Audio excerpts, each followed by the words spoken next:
Você sabia que Elias e João Batista são a mesma pessoa? Que na verdade Elias é um viajante no tempo. Quando o redemoinho que pegou Elias lá no Antigo Testamento fala, ele abriu um portal e foi para lá no futuro, no tempo de Jesus, e então ele veio como João Batista. Não é roteiro de filme de ficção, tá rolando na internet que um pastor falou, deu essa interpretação para esse tema e esse texto que gera tanta confusão e é fonte até de certas heresias. Conhece essa história? Não?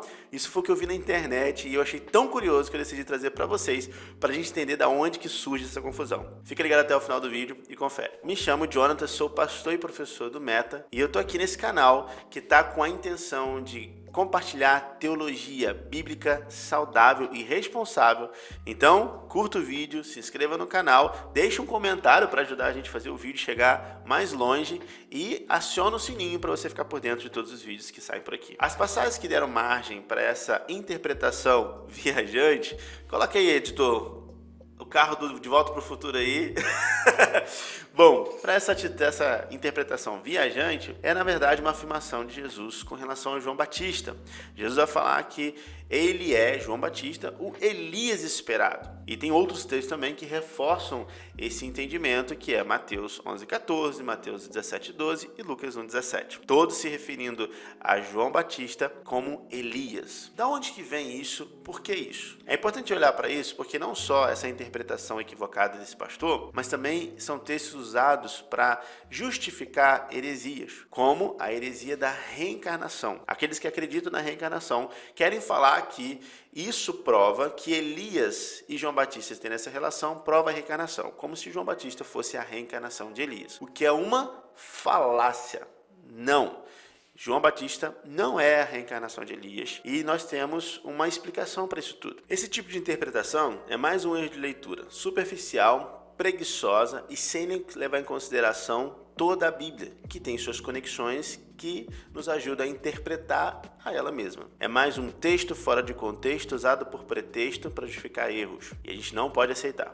Então vamos olhar com calma e tentar entender o que Jesus realmente está tentando nos falar. Em primeiro lugar, precisamos entender que Jesus está se referindo a uma profecia que está se cumprindo. A profecia está registrada em Malaquias, capítulo 4, versículos 5 e 6, onde diz: Eis que vos enviarei o profeta Elias, antes que venha o grande e terrível dia do Senhor, e ele converterá o coração dos pais aos filhos e o coração dos filhos a seus pais, para que eu não venha e fira a terra com maldição. Nós podemos ver que aqui, muitos anos depois, muito tempo depois, Malaquias profetiza que virá um outro profeta que teria o mesmo encargo de Elias, que é um ministério voltado para converter o coração das pessoas. Então nós estamos vendo aqui que Jesus está se referindo a essa profecia. Quando nós olhamos toda a história de Elias registrada lá no primeiro livro de Reis, a partir do capítulo 17, até o segundo capítulo do segundo livro de Reis, nós conseguimos ver que o ministério de Elias tem um contexto. Qual que é o contexto? Ele está situado no Reino do Norte, o Reino de Israel. Se você quer saber mais sobre isso, a gente tem um vídeo que a gente falou aqui recentemente sobre, então você pode procurar ele aí, sobre o povo escolhido, e a gente fala um pouquinho sobre essa divisão. Ele está num contexto em que o rei era o rei Acabe, casado com Jezabel, e sua esposa era uma mulher idólatra, com uma cultura pagã, e que cultuava o deus Baal. E isso estava levando com que todo o povo estivesse se corrompendo e se desviando dos caminhos do Deus verdadeiro, o Deus de Israel. Elias, ele tem essa missão de trazer o povo de volta ao Deus de Israel, trazendo essa palavra de conversão, de arrependimento. A gente vai ter o momento mais emblemático do ministério de Elias com relação a essa conversão, a esse olhar do povo de volta para Deus, quando ele desafia os 400 profetas de Baal no Monte Carmelo. Então, no desenrolar dessa história, o povo vai finalmente dizer que só Deus é o Senhor. Então a gente vê que o caráter,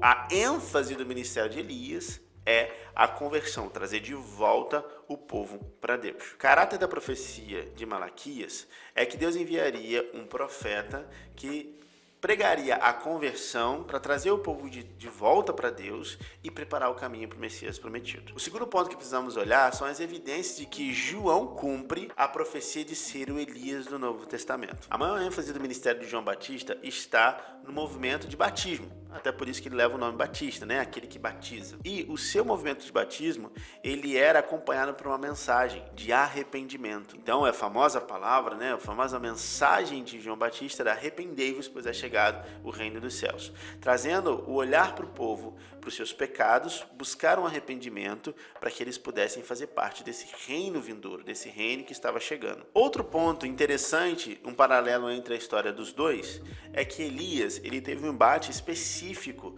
contra a mulher de Acabe, Jezabel, ao ponto de Jezabel pedir, né, a cabeça de Elias, decretar a morte de Elias. João Batista, de maneira similar, ele vai ser um grande confrontador dos pecados de Herodes e do seu relacionamento com a sua cunhada, a filha dessa mulher. Ela dança, Herodes fica encantado e dá a ela o cumprimento do desejo que quisesse. A mãe dessa menina manda então ela pedir o quê? A cabeça de Elias, e foi o que levou à sua decapitação. Ou seja, nós temos os dois profetas confrontando o pecado de reis e as mulheres desses reis pedindo a cabeça, pedindo a morte deles. Agora, Lucas vai falar, quando o anjo vai anunciar o nascimento de João Batista para Zacarias e seu pai, Lucas vai relatar que o anjo fala sobre que ele iria no espírito e no poder de Elias. O que nós podemos ver aqui é que a relação de Elias e João Batista tem a ver com o caráter do seu ministério. São pessoas diferentes, épocas diferentes, contextos diferentes,